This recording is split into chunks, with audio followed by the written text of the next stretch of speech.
英語聞き流しリスニング、英語テキストと MP3 ダウンロード、その他の物語はホームページからお聞きいただけます。88thpp.com 88thpp.com 10. The Adventure of the Noble Bachelor. The Lord St. Simon marriage, and its curious termination, have long ceased to be a subject of interest in those exalted circles in which the unfortunate bridegroom moves. Fresh scandals have eclipsed it, and their more piquant details have drawn the gossips away from this 4-year-old drama. As I have reason to believe, however, that the full facts have never been revealed to the general public, and as my friend Sherlock Holmes had a considerable share in clearing the matter up, I feel that no memoir of him would be complete without some little sketch of this remarkable episode. It was a few weeks before my own marriage, during the days when I was still sharing rooms with Holmes in Baker Street, that he came home from an afternoon stroll to find a letter on the table waiting for him. I had remained indoors all day, for the weather had taken a sudden turn to rain, with high autumnal winds, and the Jezzail bullet which I had brought back in one of my limbs as a relic of my Afghan campaign throbbed with dull persistence. With my body in one easy chair and my legs upon another, I had surrounded myself with a cloud of newspapers until at last, saturated with the news of the day, I tossed them all aside and lay listless, watching the huge crest and monogram upon the envelope upon the table and wondering lazily who my friend's noble correspondent could be. "Here is a very fashionable epistle," I remarked as he entered. "Your morning letters, if I remember right, were from a fishmonger and a tide waiter." "Yes, my correspondence has certainly the charm of variety," he answered, smiling, "and the humbler are usually the more interesting. This looks like one of those unwelcome social summonses which call upon a man either to be bored or to lie." He broke the seal and glanced over the contents. "Oh, come, it may prove to be something of interest, after all." "Not social, then?" "No, distinctly professional." "And from a noble client?" "One of the highest in England." "My dear fellow, I congratulate you. I assure you, Watson, without affectation, that the status of my client is a matter of less moment to me than the interest of his case. It is just possible, however, that also may not be wanting in this new investigation. You have been reading the papers diligently of late, have you not?" "It looks like it," said I ruefully, pointing to a huge bundle in the corner. "I have had nothing else to do." "It is fortunate, for you will perhaps be able to post me up. I read nothing except the criminal news and the agony column. The latter is always instructive. But if you have followed recent events so closely, you must have read about Lord St. Simon and his wedding?" "Oh, yes, with the deepest interest." "That is well. The letter which I hold in my hand is from Lord St. Simon. I will read it to you, and in return you must turn over these papers and let me have whatever bears upon the matter. This is what he says. 'My dear Mr. Sherlock Holmes, Lord Backwater tells me that I may place implicit reliance upon your judgment and discretion. I have determined, therefore, to call upon you and to consult you in reference to the very painful event which has occurred in connection with my wedding. Mr. Lestrade, of Scotland Yard, is acting already in the matter, but he assures me that he sees no objection to your cooperation, and that he even thinks that it might be of some assistance. I will call at 4 o'clock in the afternoon, and, should you have any other engagement at that time, I hope that you will postpone it, as this matter is of paramount importance. Yours faithfully, Robert St. Simon." It is dated from Grosvenor Mansions, written with a quill pen, and the noble lord has had the misfortune to get a smear of ink upon the outer side of his right little finger, remarked Holmes as he folded up the epistle. "He says 4 o'clock. It is 3 now. He will be here in an hour. Then I have just time, with your assistance, to get clear upon the subject. Turn over those papers and arrange the extracts in their order of time, while I take a glance as to who our client is." He picked a red-covered volume from a line of books of reference beside the mantelpiece. "Here he is," said he, sitting down and flattening it out upon his knee.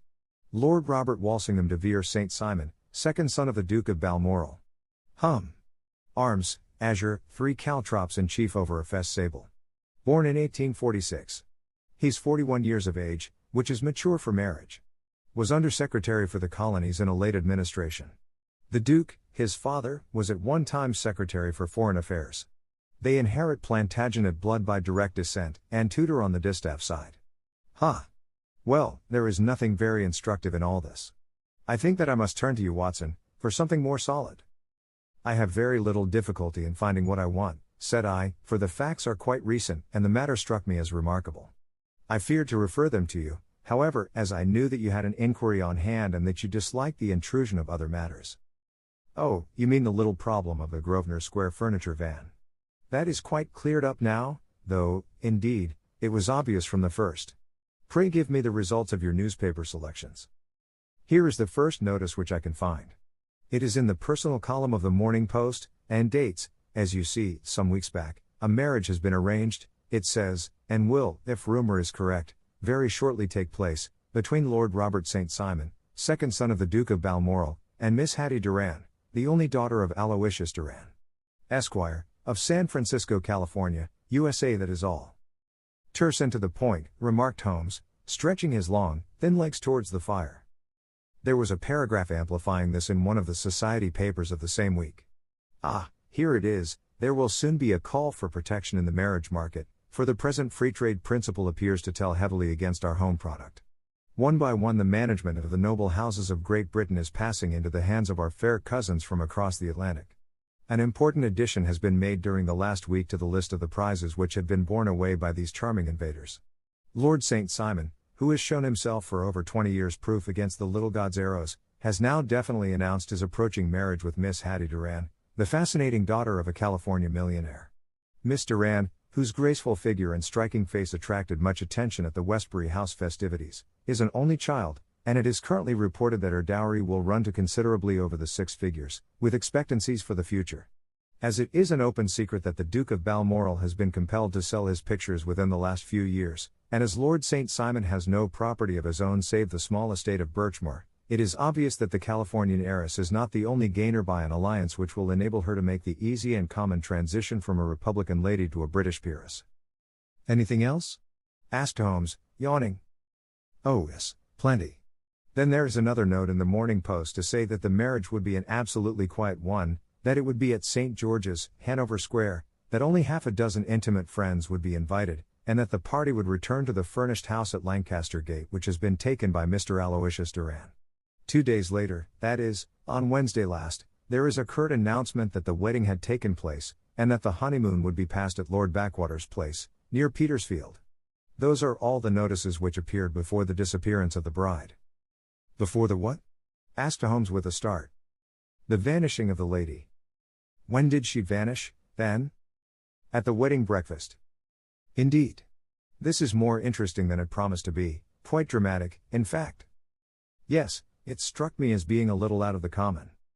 They often vanish before the ceremony, and occasionally during the honeymoon, but I cannot call to mind anything quite so prompt as this. Pray let me have the details. I warn you that they are very incomplete. Perhaps we may make them less so. Such as they are set forth in a single article of a morning paper of yesterday, which I will read to you. It is headed, Singular Occurrence at a Fashionable Wedding. The family of Lord Robert St. Simon has been thrown into the greatest consternation by the strange and painful episodes which have taken place in connection with his wedding. The ceremony, as shortly announced in the papers of yesterday, occurred on the previous morning, but it is only now that it has been possible to confirm the strange rumors which have been so persistently floating about. In spite of the attempts of the friends to hush the matter up, so much public attention has now been drawn to it that no good purpose can be served by affecting to disregard what is a common subject for conversation. The ceremony, which was performed at St. George's, Hanover Square, was a very quiet one, no one being present save the father of the bride, Mr. Aloysius Duran, the Duchess of Balmoral, Lord Backwater, Lord Eustace and Lady Clara St. Simon, the younger brother and sister of the bridegroom, and Lady Alicia Whittington. The whole party proceeded afterwards to the house of Mr. Aloysius Duran, at Lancaster Gate, where breakfast had been prepared. It appears that some little trouble was caused by a woman, whose name has not been ascertained, who endeavored to force her way into the house after the bridal party, alleging that she had some claim upon Lord St. Simon. It was only after a painful and prolonged scene that she was ejected by the butler and the footman. The bride, who had fortunately entered the house before this unpleasant interruption, had sat down to breakfast with the rest, when she complained of a sudden indisposition and retired to her room. Her prolonged absence having caused some comment, her father followed her, but learned from her maid that she had only come up to her chamber for an instant, caught up an ulster and bonnet, and hurried down to the passage. One of the footmen declared that he had seen a lady leave the house thus apparelled, but had refused to credit that it was his mistress, believing her to be with the company. On ascertaining that his daughter had disappeared, Mr. Aloysius Duran, in conjunction with the bridegroom, instantly put themselves in communication with the police, and very energetic inquiries are being made, which will probably result in a speedy clearing up of this very singular business. Up to a late hour last night, however, nothing had transpired as to the whereabouts of the missing lady. There are rumors of foul play in the matter, and it is said that the police have caused the arrest of the woman who had caused the original disturbance, in the belief that, from jealousy or some other motive, she may have been concerned in the strange disappearance of the bride. And is that all? Only one little item in another of the morning papers, but it is a suggestive one. And it is that Miss Flora Miller, the lady who had caused the disturbance, has actually been arrested. It appears that she was formerly a danseuse at the Allegro, and that she has known the bridegroom for some years. There are no further particulars, and the whole case is in your hands now, so far as it has been set forth in the public press. And an exceedingly interesting case it appears to be. I would not have missed it for worlds. But there is a ring at the bell, Watson, and as the clock makes it a few minutes after 4, I have no doubt that this will prove to be our noble client. Do not dream of going, Watson, for I very much prefer having a witness, if only as a check to my own memory. Lord Robert St. Simon, announced our page boy, throwing open the door. A gentleman entered, with a pleasant, cultured face, high-nosed and pale, with something perhaps of petulance about the mouth, and with the steady, well-opened eye of a man whose pleasant lot it had ever been to command and to be obeyed. His manner was brisk, and yet his general appearance gave an undue impression of age, for he had a slight forward stoop and a little bend of the knees as he walked.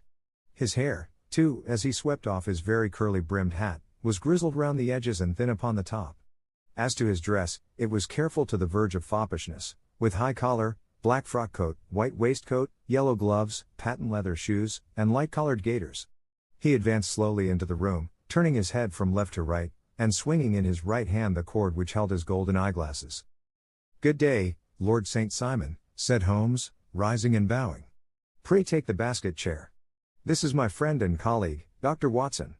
Draw up a little to the fire, and we will talk this matter over. A most painful matter to me, as you can most readily imagine, Mr. Holmes. I have been cut to the quick. I understand that you have already managed several delicate cases of this sort, sir, though I presume that they were hardly from the same class of society." "No, I am descending." "I beg pardon. My last client of the sort was a king." "Oh, really? I had no idea. And which king?" "The king of Scandinavia." "What? Had he lost his wife?" "You can understand," said Holmes suavely, "that I extend to the affairs of my other clients the same secrecy which I promised to you in yours." "Of course. Very right. Very right. I'm sure I beg pardon. As to my own case, I am ready to give you any information which may assist you in forming an opinion." "Thank you.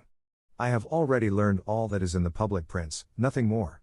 I presume that I may take it as correct, this article, for example, as to the disappearance of the bride." Lord St. Simon glanced over it. "Yes, it is correct, as far as it goes. But it needs a great deal of supplementing before anyone could offer an opinion. I think that I may arrive at my facts most directly by questioning you." "Pray do so." "When did you first meet Miss Hattie Duran?" "In San Francisco, a year ago." "You were traveling in the States?" "Yes." "Did you become engaged then?" "No." "But you were on a friendly footing?" "I was amused by her society, and she could see that I was amused." "Her father is very rich?" "He is said to be the richest man on the Pacific slope." "And how did he make his money?" "In mining. He had nothing a few years ago. Then he struck gold, invested it, and came up by leaps and bounds." "Now, what is your own impression as to the young lady's, your wife's character?" The nobleman swung his glasses a little faster and stared down into the fire. "You see, Mr. Holmes," said he, "my wife was 20 before her father became a rich man. During that time she ran free in a mining camp and wandered through woods or mountains, so that her education has come from nature rather than from the schoolmaster. She is what we call in England a tomboy, with a strong nature, wild and free, unfettered by any sort of traditions. She is impetuous, volcanic, I was about to say. She is swift in making up her mind and fearless in carrying out her resolutions. On the other hand, I would not have given her the name which I have the honor to bear." He gave a little stately cough, "had I not thought her to be at bottom a noble woman. I believe that she is capable of heroic self-sacrifice and that anything dishonorable would be repugnant to her. Have you her photograph?" "I brought this with me." He opened a locket and showed us the full face of a very lovely woman. It was not a photograph but an ivory miniature, and the artist had brought out the full effect of the lustrous black hair, the large dark eyes, and the exquisite mouth. Holmes gazed long and earnestly at it. Then he closed the locket and handed it back to Lord St. Simon. The young lady came to London, then, and you renewed your acquaintance? Yes, her father brought her over for this last London season. I met her several times, became engaged to her, and have now married her. She brought, I understand, a considerable dowry? A fair dowry. Not more than is usual in my family. And this, of course, remains to you, since the marriage is a fait accompli. I really have made no inquiries on the subject. Very naturally not. Did you see Miss Durand on the day before the wedding? Yes. Was she in good spirits? Never better. She kept talking of what we should do in our future lives. Indeed. That is very interesting. And on the morning of the wedding? She was as bright as possible, at least until after the ceremony. And did you observe any change in her then? Well, to tell the truth, I saw then the first signs that I had ever seen that her temper was just a little sharp. The incident, however, was too trivial to relate and can have no possible bearing upon the case. Pray let us have it, for all that. Oh, it is childish. She dropped her bouquet as we went towards the vestry. She was passing the front pew at the time, and it fell over into the pew. There was a moment's delay, but the gentleman in the pew handed it up to her again, and it did not appear to be the worse for the fall. Yet when I spoke to her of the matter, she answered me abruptly, and in the carriage, on our way home, she seemed absurdly agitated over this trifling cause. Indeed. You say that there was a gentleman in the pew. Some of the general public were present, then? Oh, yes. It is impossible to exclude them when the church is open. This gentleman was not one of your wife's friends? No, I call him a gentleman by courtesy, but he was quite a common-looking person. I hardly noticed his appearance. But really I think that we are wandering rather far from the point. Lady St. Simon, then, returned from the wedding in a less cheerful frame of mind than she had gone to it. What did she do on re-entering her father's house? I saw her in conversation with her maid. And who is her maid? Alice is her name. She is an American and came from California with her. A confidential servant? A little too much so. It seemed to me that her mistress allowed her to take great liberties. Still, of course, in America they look upon these things in a different way. How long did she speak to this Alice? Oh, a few minutes. I had something else to think of. You did not overhear what they said? Lady St. Simon said something about jumping a claim. She was accustomed to use slang of the kind. I have no idea what she meant.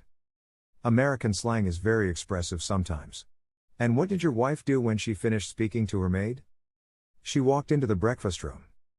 On your arm? No, alone. She was very independent in little matters like that. Then, after we had sat down for 10 minutes or so, she rose hurriedly, muttered some words of apology, and left the room. She never came back. But this maid, Alice, as I understand, deposes that she went to her room, covered her bride's dress with a long ulster, put on a bonnet, and went out. Quite so. And she was afterward seen walking into Hyde Park in company with Flora Miller, a woman who is now in custody, and who had already made a disturbance at Mr. Durand's house that morning. Ah, yes. I should like a few particulars as to this young lady, and your relations to her. Lord St. Simon shrugged his shoulders and raised his eyebrows. We have been on a friendly footing for some years, I may say on a very friendly footing. She used to be at the Allegro. I have not treated her ungenerously, and she had no just cause of complaint against me, but you know what women are, Mr. Holmes. Flora was a dear little thing, but exceedingly hot-headed and devotedly attached to me. She wrote me dreadful letters when she heard that I was about to be married, and, to tell the truth, the reason why I had the marriage celebrated so quietly was that I feared lest there might be a scandal in the church. She came to Mr. Durand's door just after we returned, and she endeavored to push her way in, uttering very abusive expressions towards my wife, and even threatening her, but I had foreseen the possibility of something of the sort, and I had 2 police fellows there in private clothes, who soon pushed her out again. She was quiet when she saw that there was no good in making a row. Did your wife hear all this? No, thank goodness, she did not. And she was seen walking with this very woman afterwards? Yes. That is what Mr. Lestrade, of Scotland Yard, looks upon as so serious. It is thought that Flora decoyed my wife out and laid some terrible trap for her. Well, it is a possible supposition. You think so, too? I did not say a probable one. But you do not yourself look upon this as likely? I do not think Flora would hurt a fly. Still, jealousy is a strange transformer of characters. Pray, what is your own theory as to what took place? Well, really, I came to seek a theory, not to propound one. I have given you all the facts. Since you ask me, however, I may say that it has occurred to me as possible that the excitement of this affair, the consciousness that she had made so immense a social stride, had the effect of causing some little nervous disturbance in my wife. In short, that she had become suddenly deranged? Well, really, when I consider that she has turned her back, I will not say upon me, but upon so much that many have aspired to without success, I can hardly explain it in any other fashion. Well, certainly that is also a conceivable hypothesis, said Holmes, smiling. And now, Lord St. Simon, I think that I have nearly all my data. May I ask whether you were seated at the breakfast table so that you could see out of the window? We could see the other side of the road and the park. Quite so. Then I do not think that I need to detain you longer. I shall communicate with you. Should you be fortunate enough to solve this problem, said our client, rising. I have solved it. Eh? What was that? I say that I have solved it. Where, then, is my wife? That is a detail which I shall speedily supply. Lord St. Simon shook his head. I am afraid that it will take wiser heads than yours or mine, he remarked, and bowing in a stately, old-fashioned manner he departed. It is very good of Lord St. Simon to honor my head by putting it on a level with his own, said Sherlock Holmes, laughing. I think that I shall have a whiskey and soda and a cigar after all this cross-questioning. I had formed my conclusions as to the case before our client came into the room. My dear Holmes, I have notes of several similar cases, though none, as I remarked before, which were quite as prompt. My whole examination served to turn my conjecture into a certainty. Circumstantial evidence is occasionally very convincing, as when you find a trout in the milk, to quote Thoreau's example. But I have heard all that you have heard. Without, however, the knowledge of pre-existing cases which serves me so well. There was a parallel instance in Aberdeen some years back, and something on very much the same lines at Munich the year after the Franco-Prussian War. It is one of these cases, but, hello, here is Lestrade. Good afternoon, Lestrade. You will find an extra tumbler upon the sideboard, and there are cigars in the box. The official detective was attired in a pea jacket and cravat, which gave him a decidedly nautical appearance, and he carried a black canvas bag in his hand. With a short greeting he seated himself and lit the cigar which had been offered to him. What's up, then? Asked Holmes with a twinkle in his eye. You look dissatisfied. And I feel dissatisfied. It is this infernal St. Simon marriage case. I can make neither head nor tail of the business. Really? You surprise me. Who ever heard of such a mixed affair? Every clue seems to slip through my fingers. I have been at work upon it all day. And very what it seems to have made you, said Holmes, laying his hand upon the arm of the pea jacket. Yes, I have been dragging the Serpentine. In heaven's name, what for? In search of the body of Lady St. Simon. Sherlock Holmes leaned back in his chair and laughed heartily. Have you dragged the basin of Trafalgar Square fountain? He asked. Why? What do you mean? Because you have just as good a chance of finding this lady in the one as in the other. Lestrade shot an angry glance at my companion. I suppose you know all about it, he snarled. Well, I have only just heard the facts, but my mind is made up. Oh, indeed. Then you think that the Serpentine plays no part in the matter? I think it very unlikely. Then perhaps you will kindly explain how it is that we found this in it. He opened his bag as he spoke, and tumbled onto the floor a wedding dress of watered silk, a pair of white satin shoes and a bride's wreath and veil, all discolored and soaked in water. There, said he, putting a new wedding ring upon the top of the pile. There is a little nut for you to crack, Master Holmes. Oh, indeed, said my friend, blowing blue rings into the air. You dragged them from the Serpentine? No. They were found floating near the margin by a park keeper. They have been identified as her clothes, and it seemed to me that if the clothes were there the body would not be far off. By the same brilliant reasoning, every man's body is to be found in the neighborhood of his wardrobe. And pray what did you hope to arrive at through this? At some evidence implicating Flora Miller in the disappearance.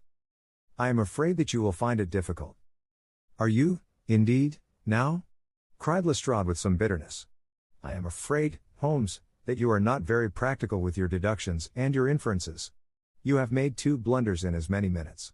This dress does implicate Miss Flora Miller. And how? In the dress is a pocket. In the pocket is a card case. In the card case is a note.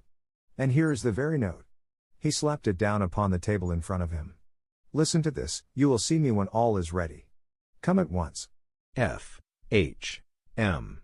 Now my theory all along has been that Lady St. Simon was decoyed away by Flora Miller, and that she, with Confederates, no doubt, was responsible for her disappearance.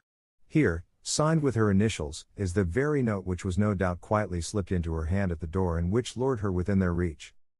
Very good, Lestrade, said Holmes, laughing. You really are very fine indeed. Let me see it.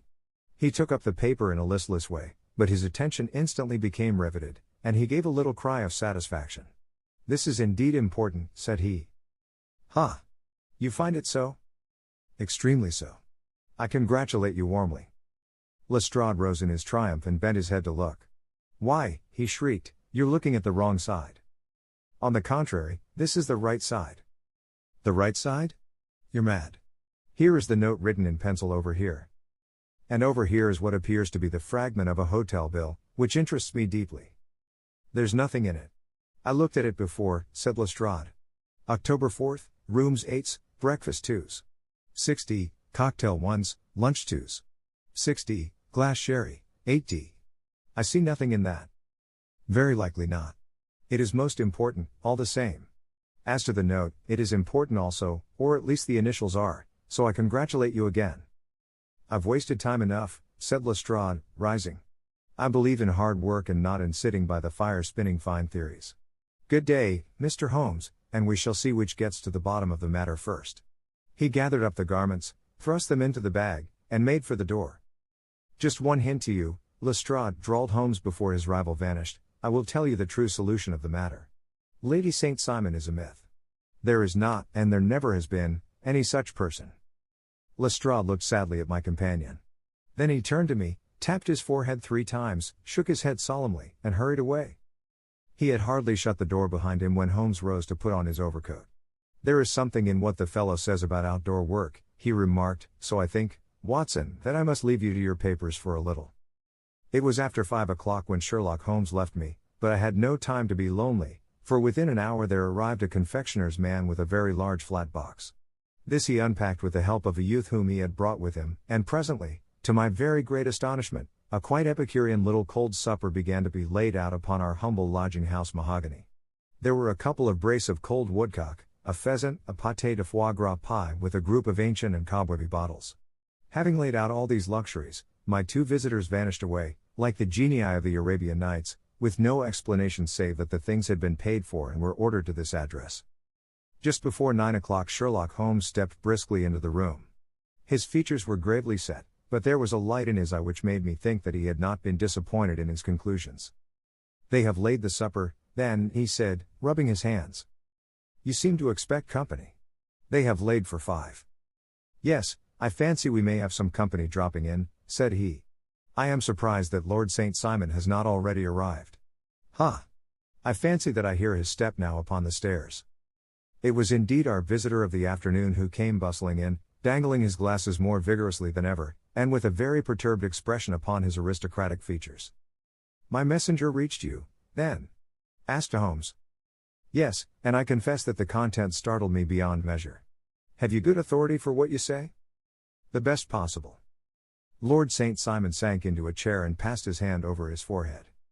What will the Duke say, he murmured, when he hears that one of the family has been subjected to such humiliation? It is the purest accident. I cannot allow that there is any humiliation. Ah, you look on these things from another standpoint. I fail to see that anyone is to blame. I can hardly see how the lady could have acted otherwise, though her abrupt method of doing it was undoubtedly to be regretted. Having no mother, she had no one to advise her at such a crisis. It was a slight, sir, a public slight, said Lord St. Simon, tapping his fingers upon the table. You must make allowance for this poor girl, placed in so unprecedented a position. I will make no allowance. I am very angry indeed, and I have been shamefully used. I think that I heard a ring, said Holmes. Yes, there are steps on the landing.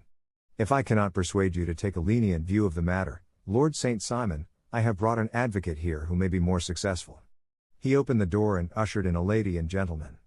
Lord St. Simon, said he, allow me to introduce you to Mr. and Mrs. Francis Hay Moulton.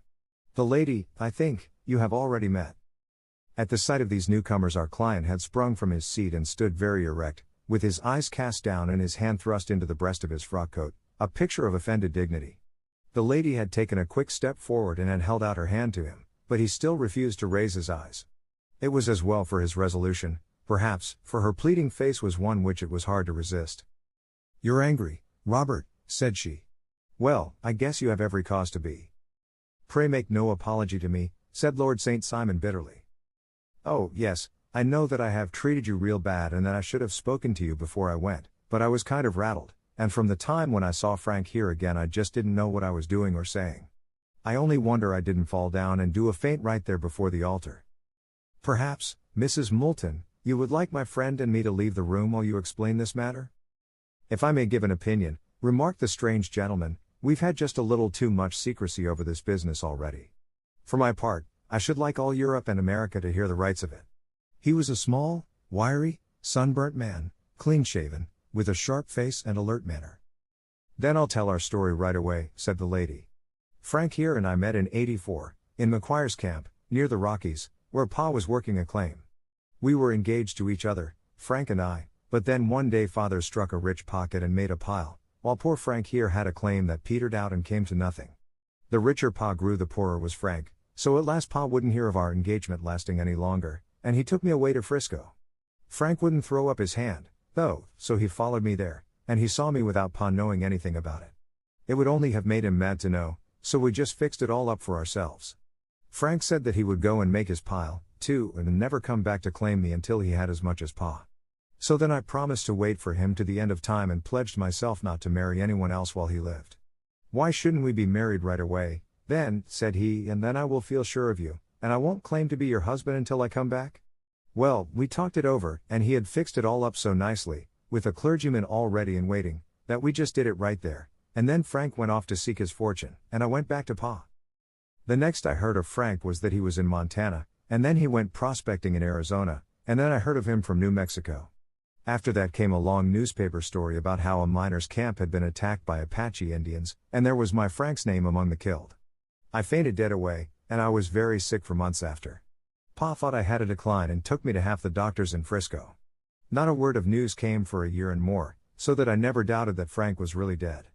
Then Lord St. Simon came to Frisco, and we came to London, and a marriage was arranged, and Pa was very pleased, but I felt all the time that no man on this earth would ever take the place in my heart that had been given to my poor Frank. Still, if I had married Lord St. Simon, of course I'd have done my duty by him. We can't command our love, but we can our actions. I went to the altar with him with the intention to make him just as good a wife as it was in me to be. But you may imagine what I felt when, just as I came to the altar rails, I glanced back and saw Frank standing and looking at me out of the first pew. I thought it was his ghost at first, but when I looked again there he was still, with a kind of question in his eyes, as if to ask me whether I were glad or sorry to see him. I wonder I didn't drop. I know that everything was turning round, and the words of the clergyman were just like the buzz of a bee in my ear. I didn't know what to do. Should I stop the service and make a scene in the church? I glanced at him again, and he seemed to know what I was thinking, for he raised his finger to his lips to tell me to be still. Then I saw him scribble on a piece of paper, and I knew that he was writing me a note. As I passed his pew on the way out I dropped my bouquet over to him, and he slipped the note into my hand when he returned me the flowers. It was only a line asking me to join him when he made the sign to me to do so. Of course I never doubted for a moment that my first duty was now to him, and I determined to do just whatever he might direct. When I got back I told my maid, who had known him in California, and had always been his friend. I ordered her to say nothing, but to get a few things packed and my ulster ready. I know I ought to have spoken to Lord St. Simon, but it was dreadful hard before his mother and all those great people. I just made up my mind to run away and explain afterwards. I hadn't been at the table 10 minutes before I saw Frank out of the window at the other side of the road. He beckoned to me and then began walking into the park. I slipped out, put on my things, and followed him. Some woman came talking something or other about Lord St. Simon to me, seemed to me from the little I heard as if he had a little secret of his own before marriage also, but I managed to get away from her and soon overtook Frank. We got into a cab together, and away we drove to some lodgings he had taken in Gordon Square, and that was my true wedding after all those years of waiting. Frank had been a prisoner among the Apaches, had escaped, came on to Frisco, found that I had given him up for dead and had gone to England, followed me there, and had come upon me at last on the very morning of my second wedding. I saw it in a paper, explained the American. It gave the name and the church but not where the lady lived. Then we had a talk as to what we should do, and Frank was all for openness, but I was so ashamed of it all that I felt as if I should like to vanish away and never see any of them again, just sending a line to Pa, perhaps, to show him that I was alive. It was awful to me to think of all those lords and ladies sitting round that breakfast table and waiting for me to come back. So Frank took my wedding clothes and things and made a bundle of them, so that I should not be traced, and dropped them away somewhere where no one could find them. It is likely that we should have gone on to Paris tomorrow, only that this good gentleman, Mr. Holmes, came round to us this evening, though how he found us is more than I can think, and he showed us very clearly and kindly that I was wrong and that Frank was right, and that we should be putting ourselves in the wrong if we were so secret. Then he offered to give us a chance of talking to Lord St. Simon alone, and so we came right away round to his rooms at once. Now, Robert, you have heard it all, and I am very sorry if I have given you pain, and I hope that you do not think very meanly of me. Lord St. Simon had by no means relaxed his rigid attitude, but had listened with a frowning brow and a compressed lip to this long narrative.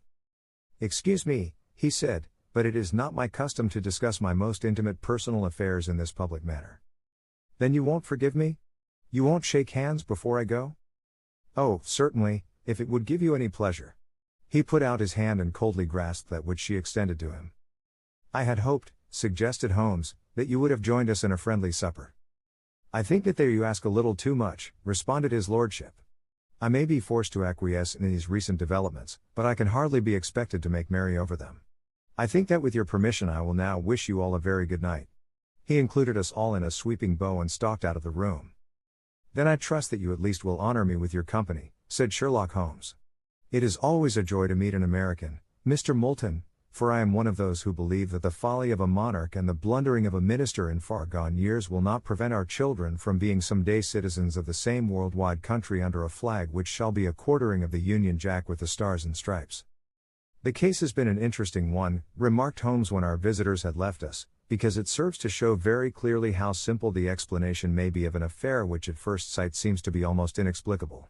Nothing could be more natural than the sequence of events as narrated by this lady, and nothing stranger than the result when viewed, for instance, by Mr. Lestrade of Scotland Yard." "You were not yourself at fault at all, then?" "From the first, two facts were very obvious to me, the one that the lady had been quite willing to undergo the wedding ceremony, the other that she had repented of it within a few minutes of returning home. Obviously something had occurred during the morning, then, to cause her to change her mind. What could that something be? She could not have spoken to anyone when she was out, for she had been in the company of the bridegroom. Had she seen someone, then? If she had, it must be someone from America, because she had spent so short a time in this country that she could hardly have allowed anyone to acquire so deep an influence over her that the mere sight of him would induce her to change her plans so completely. You see, we have already arrived, by a process of exclusion, at the idea that she might have seen an American. Then who could this American be, and why should he possess so much influence over her? It might be a lover, it might be a husband. Her young womanhood had, I knew, been spent in rough scenes and under strange conditions. So far I had got before I ever heard Lord St. Simon's narrative. When he told us of a man in a pew, of the change in the bride's manner, of so transparent a device for obtaining a note as the dropping of a bouquet, of her resort to her confidential maid, and of her very significant allusion to claim jumping, which in miners' parlance means taking possession of that which another person has a prior claim to, the whole situation became absolutely clear. She had gone off with a man, and the man was either a lover or was a previous husband, the chances being in favor of the latter. And how in the world did you find them?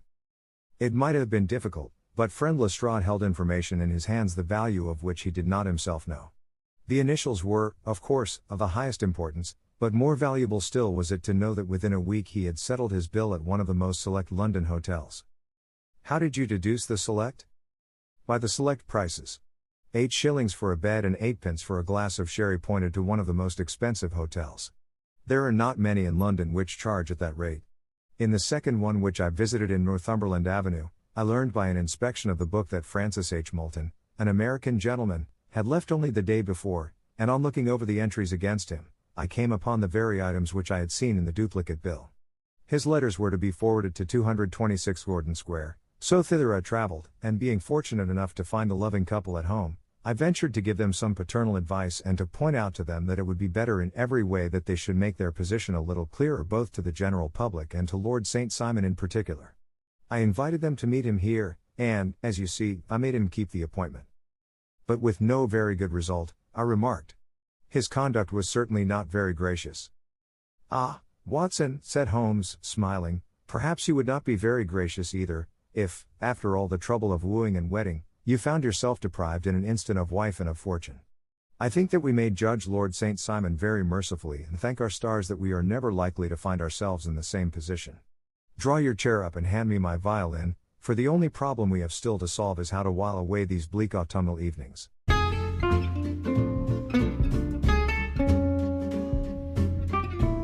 英語聞き流しリスニング、英語テキストと MP3 ダウンロード、その他の物語はホームページからお聞きいただけます。88thpp.com 88thpp.com